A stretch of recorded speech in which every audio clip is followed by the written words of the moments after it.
In the previous video of frozen shoulder, we talked about what is frozen shoulder, causes of frozen shoulder, prevention of frozen shoulder, and who are more prone to frozen shoulder.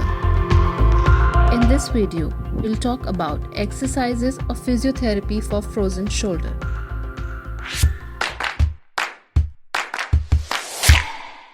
जैसे मैंने कहा कि frozen shoulder की exercise करने से पहले हमें जानना है कि हमने एक्सरसाइज को कैसे करना है, क्योंकि हमारी स्टेजेस जो होती हैं, चाहे फ्रीजिंग हो, फ्रोज़न हो या आपकी थॉइंग हो, हर चीज़ में आपके चैलेंजेस डिफरेंट है।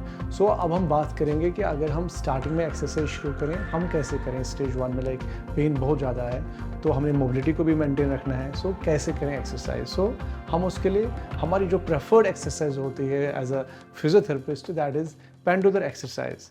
बट पेंडुलर एक्सरसाइज में ये जानना है कि करना कैसे है। आज वो डिमॉन्स्ट्रेशन हम करेंगे। डॉक्टर जितिन हमारी हेल्प करेंगे इसमें। Hello doctor Jitin.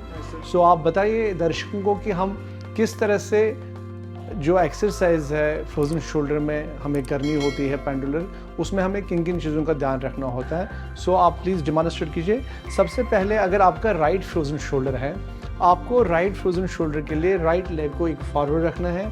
You can take a support from the bed and it is not necessary कि आपका बेड का सपोर्ट चाहे।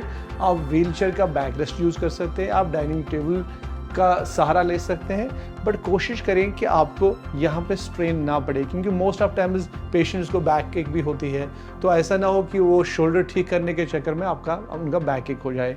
अब इन्होंने जब ये अपने एक पोजीशन एज्यूम की, इनको पेशेंट को देखना है कि जो शोल्डर के मसल्स हैं, जो एरिया है, ये फ्री रहना चाहिए, इसमें कोई टेंशन ना हो।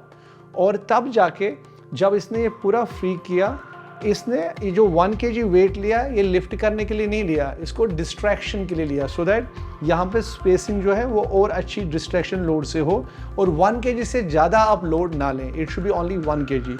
और now he will start doing exercise. पहले ये आगे पीछे थ्रो एंड फ्रो मूवमेंट करेंगे, और ये एक्सरसाइज जो ये करेंगे, ये कम से कम ये 30 टाइम्स कर सकते हैं, दैट इज़ 30।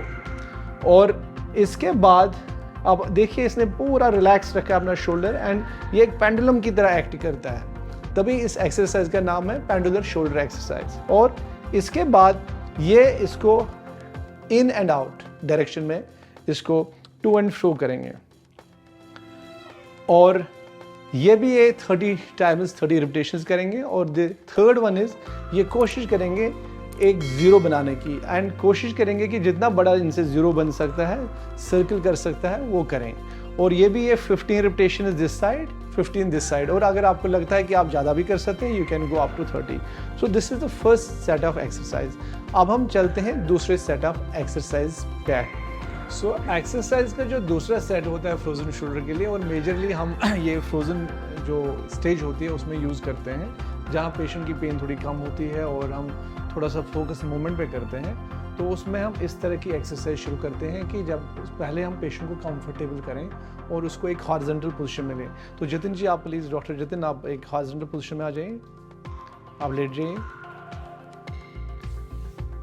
तो इसमें आप इस तरह का कुछ घर पे ले सकते हैं, कोई इस तरह का आपके पास हो, कोई राड हो, आपके पास कोई हैंगर हो सॉरी, एंड आपके पास यहाँ कोई अम्ब्रेला हो, वो आप यूज़ कर सकते हैं टू सपोर्ट योर सेल्फ।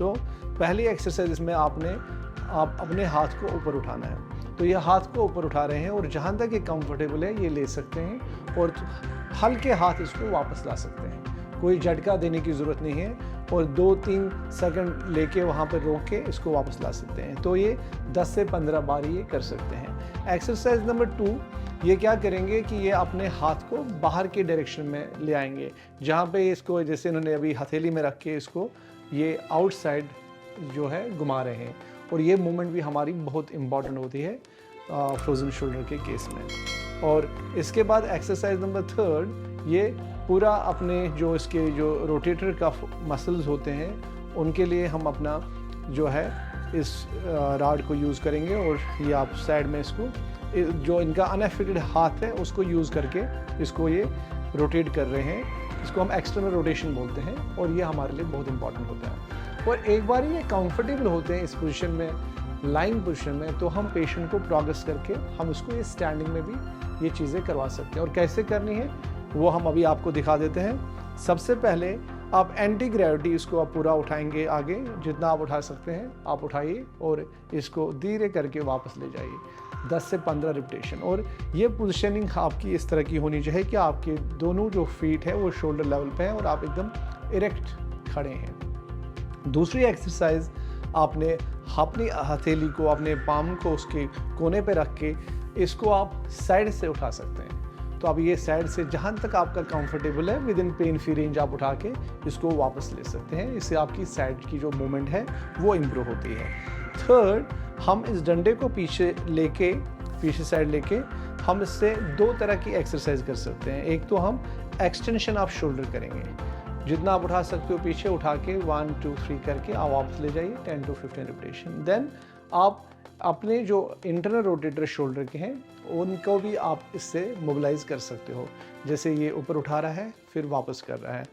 और पॉसिबली कभी कभार ऐसा भी होता है कि अगर आपको लगता है कि एक स्कोप है आपके लिए जहाँ पे आप एक्सटर्नली भी उठा सकते हैं तो आप कर सकते हैं, बट मेजरली कभी कभार ऐसा नहीं हो पाता है। बट फिर भी आप इस तरह से अगर आपसे हो सकता है तो आप ट्राई कर सकते हैं। ये आपकी स्टेज 2 एक्सरसाइज है। सो दोस्तों, अब हम एक तीसरा जो सेटअप एक्सरसाइज है जो हम डिस्कस करने जा रहे हैं वो मेजरली स्टेज 3 जो कि थॉइंग है, जहाँ पे आपका दर्द भी कम हुआ, मूवमेंट भी आई और हम अब इसको शोल्डर को स्ट्रेंथन करना चाहते हैं सो दैट आपको ये आगे इस तरह की चीज़ कोई परेशान ना करें। सो इसको प्लीज़ प्यार से देख लीजिए कि कैसे आपने ये एक्सरसाइज करनी है। सो सबसे पहला बैंड हम जो यूज़ करते हैं जब हम स्ट्रेंथनिंग करते हैं, we go with the yellow is the lowest resistance band. तो कैसे आपको आज एक्सरसाइज करनी है, तो हम आपको 5 एक्सरसाइज डेमोंस्ट्रेट करते हैं। सो एक्सरसाइज नंबर 1 जो आप करेंगे, आपने मेजरली एक्सटर्नल रोटेशन पे फोकस करना है और आपने बैंड में एक चीज़ ध्यान रखना है कि जो भी आप करते हैं आपको होल्डिंग करनी ही करनी है, चाहे वो 3 सेकंड से आप शुरू करें, क्योंकि बैंड जो है वो आपका एक कांस्टेंट रेजिस्टेंस देता है। तो कांस्टेंट रेजिस्टेंस में ये इम्पॉर्टेंट है कि आप इसको होल्ड करें। सो आप प्लीज़ इसको घुमाइए बाहर की तरफ, 1 2 3 वापस। ये आप 10 to 15 रिपीटेशंस का एक सेट कर सकते हैं और ग्रेजुअली आप इसको बढ़ा सकते हैं। एक्सरसाइज नंबर 2, आपने क्या करना है कि मैं यहाँ पे जाऊँगा इस तरफ, ये इंटरनल रोटेशन पे फोकस करेंगे। So he is going to keep it like this and same जैसे हमने आउट किया अभी ये इन कर रहे हैं। और ये आप घर में जब भी करेंगे, आप किसी वॉल के साथ या कहीं जहाँ पे आपको लगता है आप उसको फिक्स कर सकते हैं तो आप फिक्स करेंगे, तो आपको मेरी तरह किसी और के सपोर्ट की ज़रूरत नहीं पड़ सकती। Exercise number 3, retraction. So he is going to just pull his both elbows back, hold it for 5 to 10 seconds, then relax. ये बहुत ही इम्पॉर्टेंट एक्सरसाइज है जो कि आपको काफ़ी फ़ायदा कर सकती है। छोड़िए, इससे आपकी जो स्टेबिलिटी है शोल्डर की, स्कैपुलर स्टेबिलिटी, वो एनहांस हो जाती है।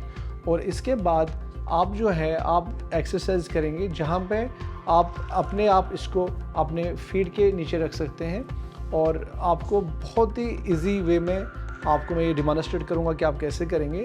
आपने एक ये आगे की तरफ से ऊपर उठाना है और 1 2 3 करके आप वापस कीजिए और धीरे धीरे आप इसको प्रोग्रेस करते जाइए और देन आप इसको बाहर की डायरेक्शन में उठाएंगे और धीरे धीरे इसको वापस ले जाएंगे। और आपको ये जानना है कि जब भी आप एक्सरसाइज स्ट्रेंथनिंग करें, बैंड को आप प्रेफरेंस ज़्यादा देंगे देन द वेट्स, बिकॉज इसमें इंजरी फ्री इफेक्ट आपको मिलता है, इससे आपको इंजरी नहीं हो सकती है। तो ये बहुत ही सेफ है। और एक्सरसाइज जो हमारी 5th होगी, लास्ट होगी, उसमें हमें डायरेक्शन देखनी है। इसको हम मिडिल में डायगोनली ऊपर उठाएंगे और इसको वापस करेंगे। तो जब आप इस तरह से करेंगे तो आपके जो मेजर रोटेटर का मसल है वो इससे स्ट्रेंथन हो जाएंगे। और दोस्तों, ये था आपके फ्रोजन शोल्डर के एक्सरसाइज के बारे में। तो प्लीज़ मैं आपसे बताना चाहूँगा कि हमारा जो ये यूट्यूब चैनल है टाटा 1mg, इसमें आप अपना कमेंट कर सकते हैं, लाइक कर सकते हैं, शेयर कर सकते हैं और इसको आप सब्सक्राइब कर सकते हैं। Thank you so much.